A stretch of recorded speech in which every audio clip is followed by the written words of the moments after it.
So who you are and what you're doing here. Okay. All right. I'm Ann Wright. I'll talk to you. Yeah, you're just talking to me. Yeah. Okay, I'm Ann Wright, and I'm the curator of the Mayne Island Museum.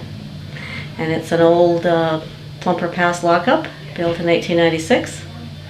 And it was run by the provincial police in those years. And what I do is I look after all the artifacts, put up the displays, and welcome people that are visiting the island into the museum, and tell them a little bit about the history of the island and any information they want to know about what's going on today. What's the most frequent question you get about the museum? Let's see. Oh, probably they're surprised mostly that the constables lived here. They really can't quite grasp that the constable would live in the same area that they had maybe two people in here that they're willing to take to court. And I'll tell you, the most question I get is, where's the bathroom? They haven't had any experience with the little path out to the back, I guess. So they assume every building has a bathroom. But that is the one I get the most of, surprisingly. How long was it actually used as a jail? It was up until 1905, and then they moved the headquarters to Salt Spring. But they kept the building in use till 1912. And what was it used for at that time? Well, if magistrates wanted to bring anyone through and stop over, they could leave somebody here. Or I guess if there was a constable visiting the island and they had to hold somebody till they could take them off, they could put them in here. Yeah. So it was just a holding jail anyway. No one was sentenced any time in here. Yeah. They were either going to court in Westminster, Victoria, or they could hold court in this room. Yeah. And what was it used for after 1912? It sat empty, and then the Dr. West family bought it, and they just used it for storage. And so later on, the family donated the building back to the Agricultural Society, because they were going to start up their museum in 1971, the Centennial Project. So it was, then they gathered up all the artifacts and started to place them in here as exhibits. You know. And how has the community responded to this jail, this museum? Well, they bring their friends and their family, and so they seem to like it. Yeah, it's a place to come to, and they can look back on the history, and some of them have lived on some of these places and know these buildings from having either gone to the stores or lived in them. So it's yeah, it's interesting for them too. But what's the favorite or most interesting artifact here that people are impressed by or amazed by or surprised by? Well, children are taken by the typewriter, and I think the adults enjoy the photographs and the catalogs too, with some of the old costumes. Yeah. You mentioned that some people actually like to see the old pictures of the houses or buildings that they're in now. Can you talk a little bit about what that's like? The old store, for example. Yes, yeah. Yeah, I've had well, especially when that house was sold, the young family came in and they were going to have a wedding, and the young fellow brought in all his friends, all the wedding party, and they all looked at that house as it had been when it was a store. So he was quite happy to get to see a picture like that. He wouldn't get it otherwise. So yeah. Are there a lot of old buildings on the island?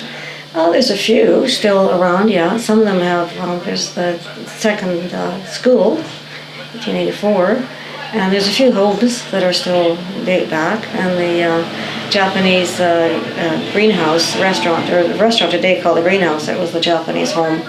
That's the Nagata's home, yeah. Okay. So it dates back a while. And some of the buildings, the barns, go way back, yeah. Could you talk about that back wall with that orange resort there? Okay. Well, the brochure just advertises that as being a sanitarium starting out. But we found out a little bit more information about that. It was 5 businessmen from Vancouver, and their plan was to try to buy up the whole island and turn it into one big high-end resort with hunting and fishing and golfing, as well as probably a bit of a sanitarium there for people to come to that needed rest. But I don't think it would have gone through because all of the early settlers, their descendants are still here, so they had quite large tracts of land that they were farming. I don't think they would have been so willing to give that up. But anyway, they went to a lot of trouble with those brochures, to try to for advertising. But then it was the Depression and the crash, the '29 crash. So it didn't go through, or even an attempt. And then there was the greenhouses starting in 1911 by Richard Hall, an Englishman, who came over here to recover from a heart attack, and he started up the greenhouses. And so he was successful with the greenhouses. He was known as the Tomato King. And he built the largest greenhouse in BC, just up the valley here. And then the Japanese by this time were getting out of their poultry business, and they decided to form a co-op. So they bought a lot of his glass, and he sold his business to them, and they carried on with it. Yeah. And how long did that go for? Well, the Japanese had it from the 30s into the war years. 42, they were all required to leave the island. But Mr. Nagata did arrange for someone from Vancouver to run his business here for a year. And then after that, some of the local neighbors tried to keep it going. But maybe the freight was increasing in cost, or they just couldn't keep it up anyway, so it just dwindled. Yeah. The agricultural fair has been part of the island for a long time. Can you talk about that a bit? Okay, well, it was started by a lady that came over from England, Lady Fox, and she bought what was the Point Comfort Hotel for her private residence. And she started the fair up in 1925, the year after she came here. So I think it's based more along an English line, one day affair. And so they've been running it ever since, and this year it'll be the 86th. Just a few years during the war they didn't have it on the go, but otherwise it's been running every year, rain or shine. And you have copies of a lot of the covers, brochures. the booklet covers for all the ones that we have. So we have quite a good selection. Okay. Yeah. Okay. Now you're in front of a rather large stove oven. Can you talk about that? I don't know too much about it, except that it came from the island, and it's a woodward stove, so it's collectible all on its own, right at Vancouver. And it was just a rust bucket when I got it, so I blackened it and shined it up so it give it a little bit more new life, even though it could never be used as a stove again. At least it's a good prop for the guest book. Great. What's your favorite piece or photograph in the room? My favorite? Well, I really like them all, but I guess if I were to pick a favorite, I'd pick the ones that Aiken did in the other room there at the old buildings there. I think I just like that whole collection.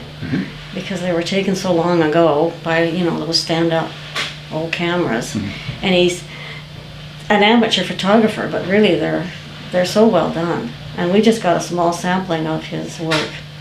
He took a lot of pictures of the island, thank heavens. So they are all over the place, really. The people have some.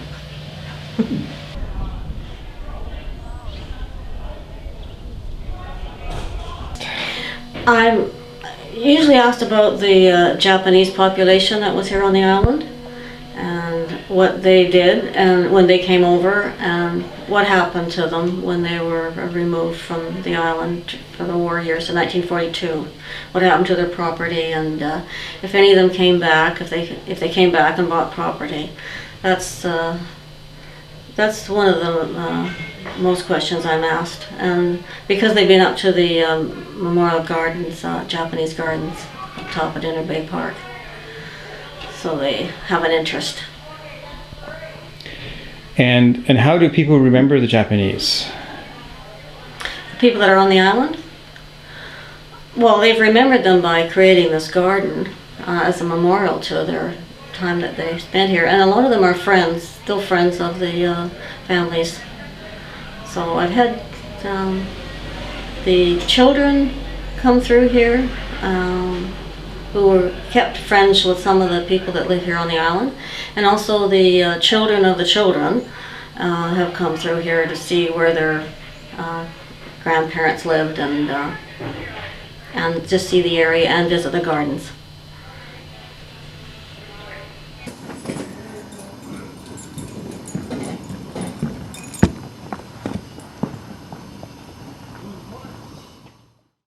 We are nearing Village Bay on Mayne Island. Village Bay is the transfer point for Otter Bay on Pender Island and the transfer point for Lyle Harbour on Sedona Island. Prior to the disembarking of the vessel, if you please check around your seats and make sure you do not leave any of your personal belongings behind. Your cooperation will be appreciated. Once again, passengers, please have a quick look around your seats.